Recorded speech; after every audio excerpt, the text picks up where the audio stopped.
Welcome to the Splatoon Strategy channel. The goal for this channel is to educate and help improve the ability of our viewers who play Splatoon. In order to thoroughly educate, we have to start with the basics. First, let's talk about the controls. The left control stick controls your movement, while the right controls the camera. The camera is also controlled by motion controls, which can be disabled in the options menu. Holding the ZL button activates your squid form, which allows you to swim through your own color ink at a fast pace. The ZR button shoots ink from your main weapon. The R button throws your sub-weapon. Pressing the right control stick activates your special weapon, but only when the special meter is full. The X button is for jumping, and the Y button is to reset the camera. These controls are covered in the tutorial when the game begins, and you will get the hang of them as you compete in ink battles. After you finish the tutorial, you will arrive in Inkopolis Plaza, which is the main setting where Battle Lobby, shops, helpful characters, and other players are located. If you are just starting out, it is highly recommended that you play a few Turf War ink battles to gather funds for gear and other weapons, as well as gaining experience in reaching level 2 so you can buy weapons, and level 4 so you can buy items. Walk over to Inkopolis Tower or select Lobby on your control pad screen to enter the lobby for ink battles.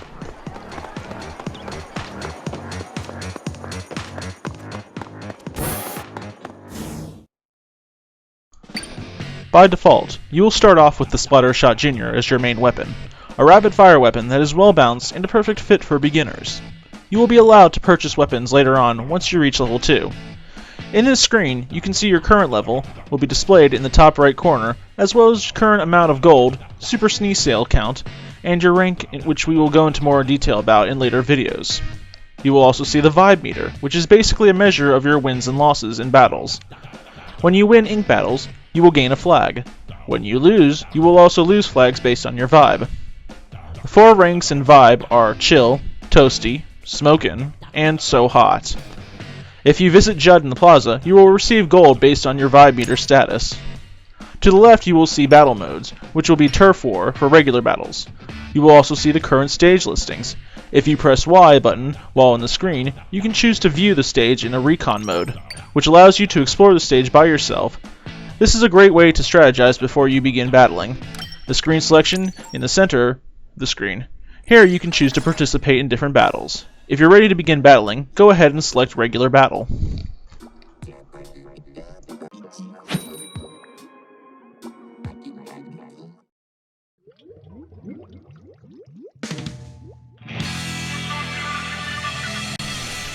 Once you and 7 other players have been placed in a match, you will be taken to a stage and the battle will begin promptly. It is advised that you become familiar with the interface on screen. In the top right corner, you will see the timer for your match. Turf War ink battles will last for 3 minutes. Once the 3 minutes have expired, the results are tallied and a winner will be decided. In the center of the top of the screen, you will see the team status, which represents the current status of the players and the battle. Colored icons represent active players, while gray icons represent splatted players who are waiting to respawn. The size of these icons will also represent the current state of the battle. When both teams' icons are the same size, the match is very close, almost tied. The team's icons will grow and shrink depending on whether a team is winning or losing, respectively. The word danger will appear over a team's icons if they are losing by a substantial margin. In the top right corner, you will see the battle points counter, which is exclusive to Turf War battles. This counter indicates how much ground you personally have covered with ink. At the end of the battle, you will receive gold equal to the amount of battle points you've accumulated during the battle. If your team wins the battle, you will receive a bonus of 300 points. Next to the BP counter is the special gauge, which fills as you cover the ground with ink. When it's completely filled, you will hear a sound indicating that the special gauge is full. You will also see the special gauge begin to sparkle, as well as the words "Press Right Stick" on it. By pressing the right control stick, you will activate your special weapon. Once you have activated it, you will notice that it begin to drain at a fast pace. This indicates how much time you have left for your special weapon. Be careful not to get splatted, or you will lose half the progress in your special gauge. Just below that, you will see your abilities. These icons are your main abilities for your equipped headgear, clothing, and shoes. When these icons are in use, you will see them light up. While playing ink battles, you will notice your gamepad's touchscreen displays the map as it's being covered with ink. You will also get to see your teammates' current positions. If you press on the current location of your teammate, or the name on the right of the map, you will perform a super jump, which will launch you directly to that teammate. Be very careful when using super jumps, as they take a few seconds to use and could potentially launch you into a line of fire with members of the other team. There is also an indicator letting players know when someone is super jumping too. Players can use this to their advantage and ambush the players super jumping to that spot.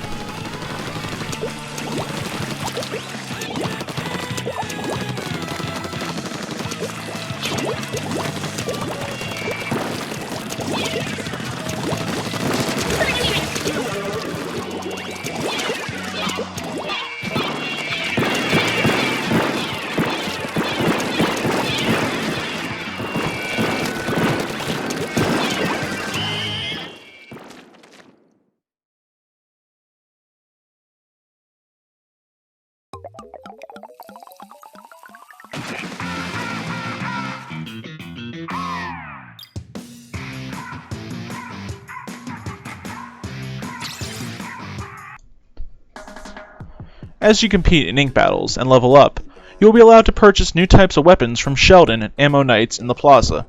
At the time of publishing this video, there are currently 6 main types of weapons. First is the rapid fire type. Your Splatter Shot Jr. is one of this weapon type. Rapid firing weapons are perfect for turf war battles because they spread ink as well as splatting opponents who get too close to you. Rollers are perfect for spreading ink along flat horizontal surfaces and flinging ink to combat opponents. Chargers are weapons that require you to charge them before firing a concentrated, long-range blast. This weapon is best suited for sniping opponents from a distance rather than spreading ink. Blasters are slow-firing, high-damage weapons that shoot concentrated blasts of ink which explode in midair or on impact. These weapons are ideal for splatting opponents, but have the capability to spread a decent amount of ink.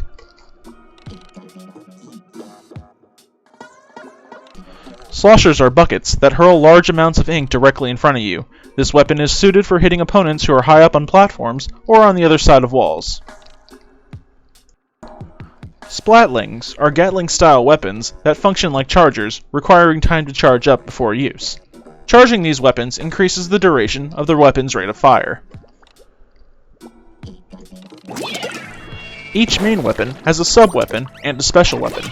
The sub-weapon provides a benefit to most main weapons, but costs a substantial amount of ink to use.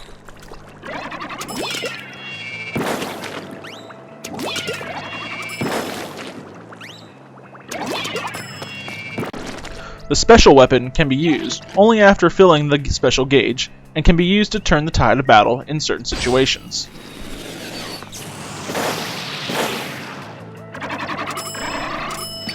Now that you have learned the basics of Splatoon, it is best that you continue competing in ink battles and honing your skills.